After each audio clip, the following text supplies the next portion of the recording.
하나님의 평화가 여러분과 함께하기를 주의 이름으로 축복합니다. 오늘 우리에게 주시는 하나님의 말씀은 에베소서 1장 11절과 12절 말씀입니다. 이 본문을 반복해 읽어도 문맥의 의미가 정확히 와닿지 않습니다. 알 것 같은데 무슨 뜻인지 5가지 번역본을 대조하면서 본문을 살펴보았습니다. 먼저 세번역 성경으로 읽어드리겠습니다. 하나님은 그리스도 안에서 우리를 상속자로 삼으셨습니다. 이것은 모든 것을 자기의 원하시는 뜻대로 행하시는 분의 계획에 따라 미리 정해진 일입니다.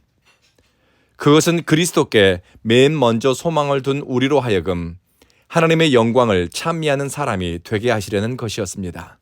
아멘. 하나님의 선택에는 목적이 있습니다. 하나님의 섭리에는 주님의 의도가 있습니다. 바울은 에베소서 1장에서 성도가 받고 누리게 될 하늘에 속한 신령한 복에 대해 언급합니다. 하늘에 속한 신령한 복은 우리에게 익숙한 물질 세계의 기준이나 가치와 같지 않습니다. 그것을 얻는 과정도 다르고 누리는 것도 또 복을 받은 이후에 어떻게 반응해야 하는지도 다르지요. 물질 세계에서의 복은 부모로부터 상속되거나 혹은 가진 재능이나 탁월함 또는 성실함을 통해서 쌓아 올리는 경우가 일반입니다. 여기에서는 당사자의 노력과 배경이 매우 중요합니다.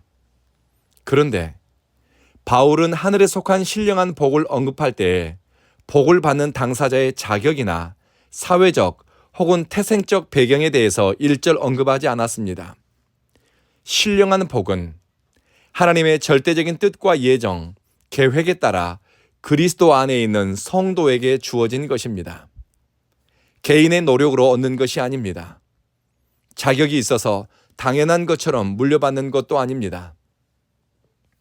11절의 표현대로 하나님의 목적에 따라 모든 것을 움직이는 하나님의 정하신 의도에 따라 선택되었습니다.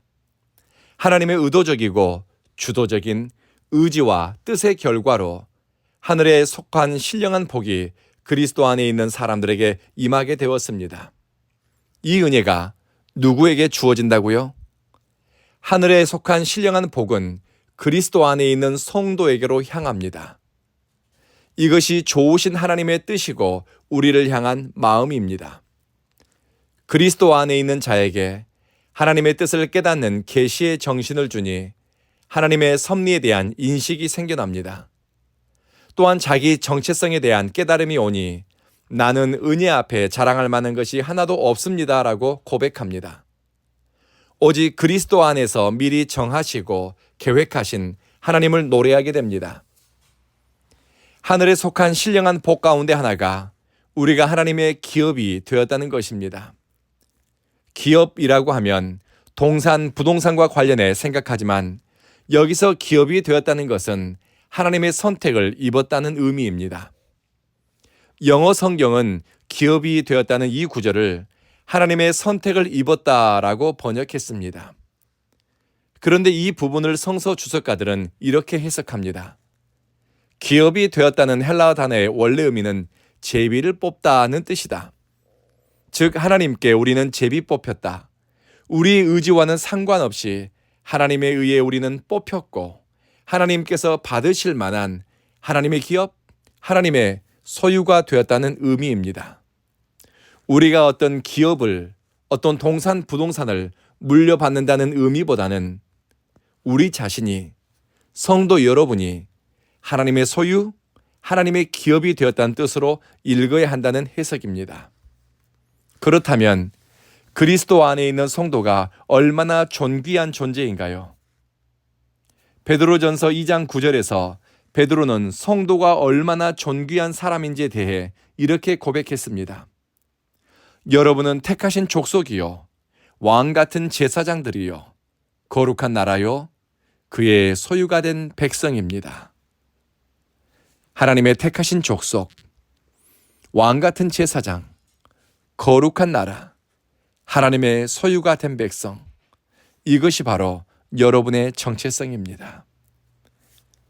그리스도인의 자기 정체성은 그리스도 안에서 내가 택함을 입었고 그리스도로 말미암아 나는 하나님이 귀하게 여기는 대상으로 받아들여졌다는 데 있습니다. 세상이 보는 기준이 아닙니다. 그리스도로 말미암아 여러분은 빛 가운데 참여한 자가 되었고 사망의 권세에서 생명으로 자격 없는 자가 하나님의 자녀가 누릴 영광에 참여할 자가 되었습니다. 이 하나님을 사랑하고 찬양하는 것이 택함을 받은 사람의 사명임을 바울은 12절에서 밝힙니다. 이 일을 위해 하나님이 우리를 부르셨습니다. 이것이 얼마나 크고 놀라운지 천사도 흠모할 만한 아름다운 일입니다. 우리 온 교회 믿음의 가족들에게 주어진 사명은 하나님의 영광을 찬양하는 일이요. 성도 여러분에게 주신 하늘의 신령한 축복은 하나님을 노래하는 것이라는 것을 기억하십시오. 요한계시록에 보면 새하늘과 새 땅이 열리고 구원받은 성도들이 하나님의 보좌 앞에 나아갈 때 그들의 입에는 거룩하다, 거룩하다, 하나님과 예수 그리스도에 대한 찬양과 노래가 가득했습니다.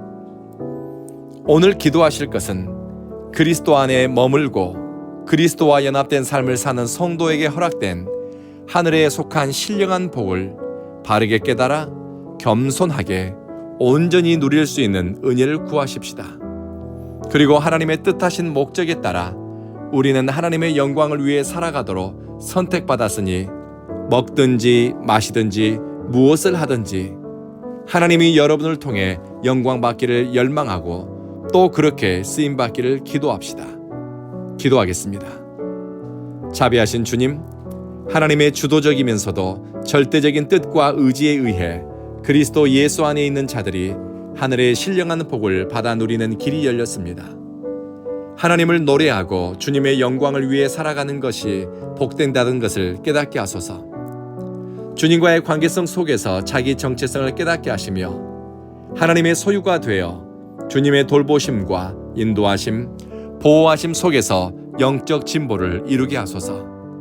주님이 세우시고 주님의 성령이 임재하는 이곳 온 교회는 그리스도 안에서 살아가는 삶의 의미를 깨닫고 주님의 부르심의 목적에 응답하는 사람들이 모여들게 하소서.